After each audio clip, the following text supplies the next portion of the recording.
এবং আমরা একটি আপডেট দেওয়ার জন্য ফোন করেছি। আমরা যখন যাচ্ছিলাম এখান থেকে, আমাদের বোটটি যাওয়ার সময় বোট ঠিক ছিল, আমাদের বোট ঠিক ছিল, আর্মি সেনাবাহিনীর দুটো বোট ছিল, নষ্ট হয়ে গিয়েছিল। আমরা তাদেরকে রিসিভ করেছিলাম করে আমরা যাওয়ার পথে ঠিক আমাদের হাওরের মাঝখানে আমাদের বোটটি অচল হয়ে গিয়েছে। অনেকক্ষণ আমরা প্রায় ঘন্টাখানেক ভাসতেছিলাম। এক জায়গার থেকে আমরা চলে গিয়েছিলাম মেন রোডে অনেক দূরে। অনেকক্ষণ ডাকাডাকির পরে এই সামনে যে ভলান্টিয়ার টিমটি, তারা ঢাকা মিরপুর থেকে এসেছে, তারা আমাদের কাছে এসে দাঁড়িয়েছে। তারা তাদের সহায়তা আমাদের বোটটি থেকে রেস্কিউ করেছে।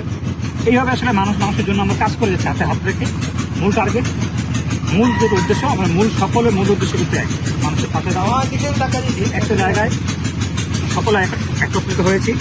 আমরা কী পরিমাণ রিস্ক নিয়ে কাজ করতে হচ্ছে আসলে আপনার হিসেবে বোঝানো সম্ভব না। সম্পদ হচ্ছে কিন্তু আপনার সহায়তার ফলে, আপনার অনুদানের ফলে আমরা চেষ্টা করতেছি আপনাদের অনুদান পৌঁছানোর জন্য। আমাদেরকে দোয়া করুন যাতে আপনার বিপদ আপদ পার করে আমরা পরিচালনা